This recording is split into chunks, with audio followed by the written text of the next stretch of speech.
सर्वेभ्यो नमो नमः। दोस्तों, एक बार फिर उपस्थित हूं आप सबके सामने गीता हर घर चैनल से संस्कृत अध्यापक मनीष कुमार।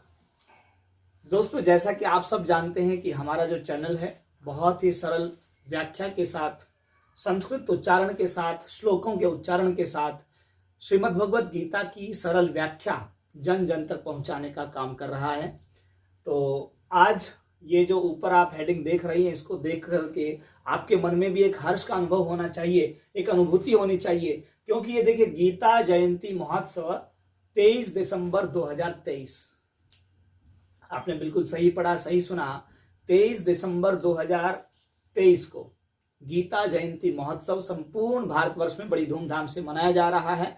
और उसके लिए जो भारत के विद्वत जन हैं, मनीषी जन हैं, विद्वानों ने एक संकल्प लिया है कि प्रातः 11 बजे 1 मिनट एक साथ गीता पाठ, ये संकल्प लेकर के चले हैं कि पूरा भारतवर्ष जो है 11 बजे 1 मिनट के लिए एक साथ जुड़े और इस गीता के कम से कम 3 श्लोकों का वाचन करे। मैं आपको बताना चाहूंगा कि ये 3 श्लोक श्रीमद् भगवत गीता का, ये श्रीमद् भगवत गीता का पहला श्लोक है जिस श्लोक को आप देख रहे हैं।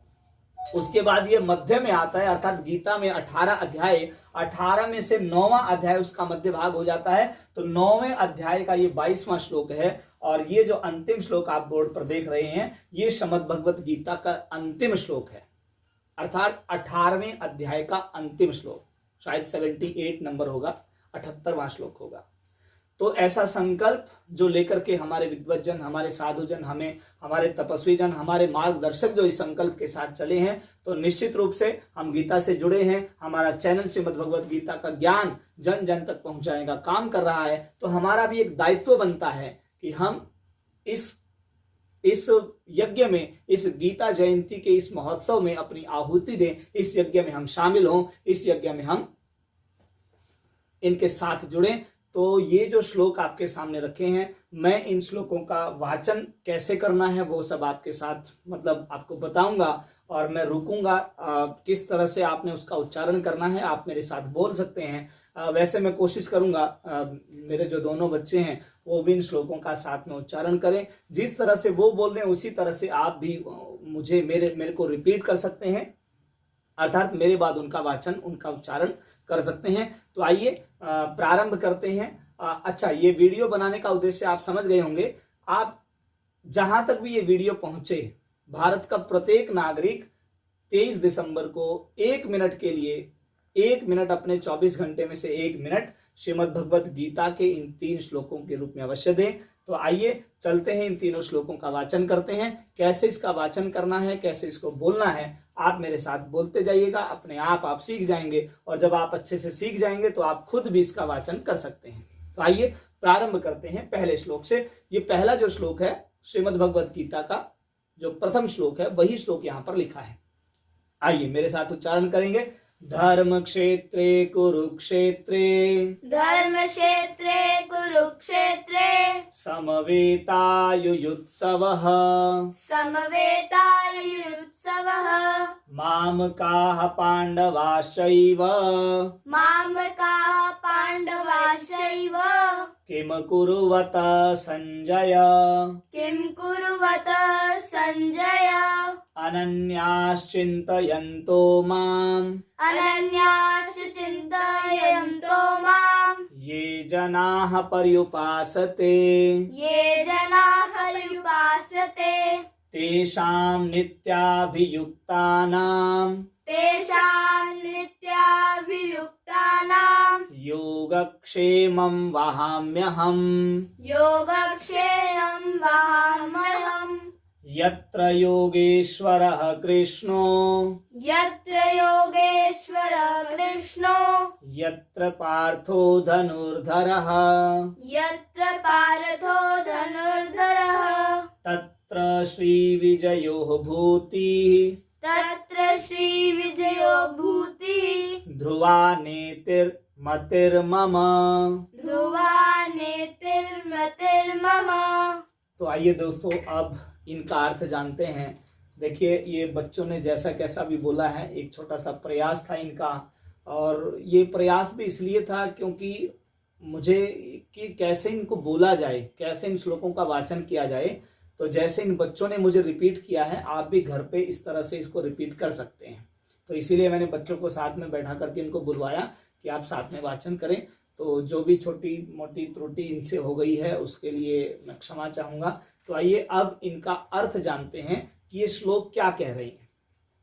पहले श्लोक के बारे में मैंने बताया कि श्रीमद् भगवद गीता का पहला श्लोक धृतराष्ट्र के द्वारा बोला गया। संपूर्ण श्रीमद् भगवद गीता में सिर्फ एक ही श्लोक है जो धृतराष्ट्र के द्वारा बोला गया है और वो यही पहला श्लोक है। क्या कहा धृतराष्ट्र ने इसमें? धर्म क्षेत्रे कुरुक्षेत्रे, धर्म क्षेत्र कुरुक्षेत्र में समवेता युयुत्सवः, युयुत्सवः मतलब युद्ध की इच्छा से, समवेता एकत्रित हुए, इकट्ठे हुए, धर्म क्षेत्र कुरुक्षेत्र में युद्ध की इच्छा से एकत्रित हुए, युद्ध की इच्छा से गए हुए, युद्ध की इच्छा से इकट्ठे हुए।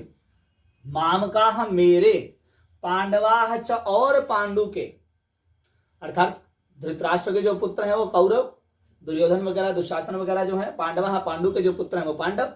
अब देखिए वंश दोनों का एक है भाई, कुरु वंश से हैं दोनों, पांडव भी कुरुवंशी हैं और कौरव जो दुर्योधन दुशासन इत्यादि हैं वो भी कुरुवंशी हैं। वंश दोनों का एक ही है, लेकिन एक धृतराष्ट्र की संतान है और दूसरे पांडु की संतान है। तो कहा कि मामकाः मेरे, धृतराष्ट्र कह रहे हैं मेरे और पांडु के पुत्रों ने किम कुरुवता, किम मतलब क्या, कुरुवता किया, संजय हे संजय, हे संजय मुझे बताइए कि युद्ध की इच्छा से कुरुक्षेत्र की रणभूमि में जो युद्ध की इच्छा से पहुंचे हैं, मेरे और पांडु के जो पुत्र पहुंचे हैं, उन्होंने क्या किया। ये श्रीमद् भगवद गीता का पहला श्लोक है।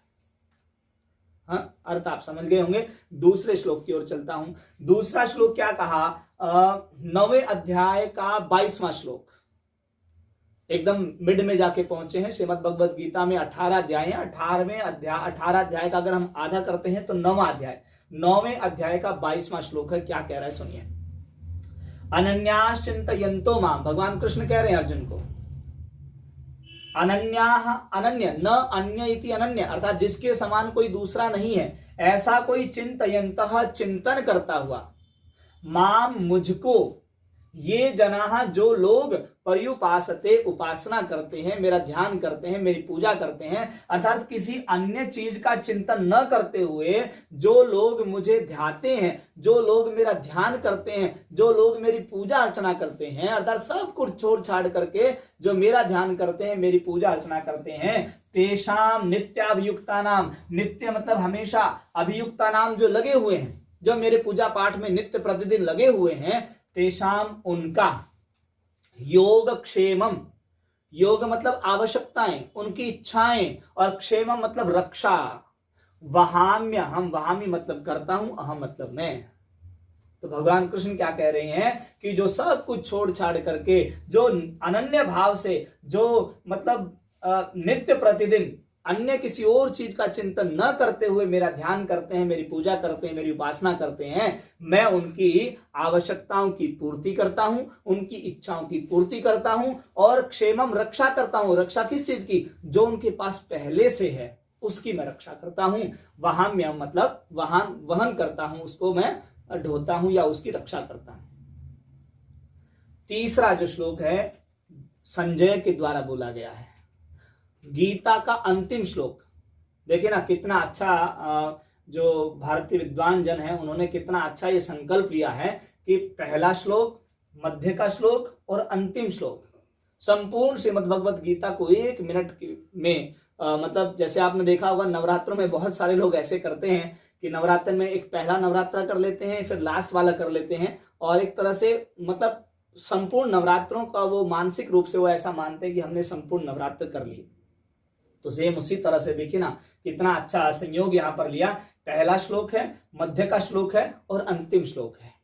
तो आइए अंतिम श्लोक में क्या कहा देखिए। संजय ने इस बात को बोला है, जब संजय ने संपूर्ण श्रीमद् भगवत गीता का ज्ञान अर्जुन के साथ साथ ले लिया। भगवान कृष्ण तो अर्जुन को रणभूमि में सुना रहे हैं, लेकिन संजय को वेदव्यास जी ने यह दिव्य दृष्टि प्रदान की है कि आप जो भी वहां पर घटित होगा आप देखोगे उसे, क्योंकि धृतराष्ट्र को सुनाना है। तो संजय ये सब कुछ देख रहे हैं, और जब संजय ने भगवान के विराट अवतार को देख लिया और भगवान की इस लीला को सुन लिया, भगवान के इन वचनों को जो मनुष्य मात्र का हित करने के लिए भगवान ने कहे हैं, मैं बार बार कहता हूं श्रीमद् भगवत गीता का ज्ञान केवल अर्जुन के लिए नहीं था, ये तो मनुष्य मात्र के लिए है, ये संपूर्ण जाति के लिए है, ये संपूर्ण मनुष्य जाति के लिए है। चाहे कोई किसी भी धर्म का हो, मजहब का हो, संप्रदाय का हो, जाति का हो, ये तो मनुष्य मात्र के लिए ज्ञान है। तो भाई इसलिए मैं श्लोक पर जाने से पहले एक निवेदन हमेशा यही कर रहा हूं, लगातार वीडियो में जब मैं गीता हर घर चैनल पर वीडियो बनाता हूं, निरंतर एक ही निवेदन करता हूं कि आप अपने बच्चों को, अपने परिवारजनों को जहां तक संभव हो सके गीता का ज्ञान दीजिए। गीता जीना सिखाती है, जीवन सिखाती है। क्या है जीवन, गीता में पता चलेगा, जब पढ़ोगे तो पता लगेगा। आइए अंतिम श्लोक की ओर बढ़ते हैं। क्या कह दिया, यत्र योगेश्वरः कृष्णो। अब देखिए संजय कह रहे हैं, संजय का अनुभव यहां पर बताया गया। संजय अपना एक्सपीरियंस, संजय ने सुन लिया 18 अध्याय में भगवान कृष्ण ने अर्जुन को क्या क्या उपदेश दिया है। उसके बाद संजय क्या कह रहे हैं, अंतिम श्लोक देखिए क्या कहा। यत्र, जहां योगेश्वरः कृष्णः, जहां योगियों के ईश्वर भगवान कृष्ण हैं, और यत्र पार्थो धनुर्धरः, और जहां पार्थ धनुर्धर हैं अर्थात अर्जुन जैसा धनुर्धर है। जहां योगियों के ईश्वर भगवान कृष्ण हैं और जहां अर्जुन जैसा धनुर्धर है, तत्र वहां क्या क्या होता है देख लीजिए। श्री, धन धान्य की संपन्नता होती है, ऐश्वर्य प्राप्त होता है। विजयः, जीत प्राप्त होती है। देखिए ना, धृतराष्ट्र को बता रहे हैं और यहीं पर एक तरह से संकेत दे दिया है, यही संकेत मिल गया है कि युद्ध कौन जीत रहा है। बता दिया कि जहां योगियों के ईश्वर भगवान कृष्ण हैं, जहां अर्जुन जैसा धनुर्धर है, अर्थात जहां गुरु और शिष्य का तालमेल इतना जबरदस्त है, वहां तो भाई ऐश्वर्य भी होगा, वहां विजय भी होगी। ध्रुवा नीति, ध्रुवा मतलब निश्चित है, नीति, नीति जो है मतलब नियम, नीति। मतिर्मम, मति मतलब बुद्धि, मम मतलब मेरी बुद्धि के अनुसार तो वहां जीत जो है वो निश्चित है, वहां ऐश्वर्य की प्राप्ति जो है वो निश्चित है, वहां संपन्नता जो है वो निश्चित है। कौन कह रहा है, संजय ने कहा।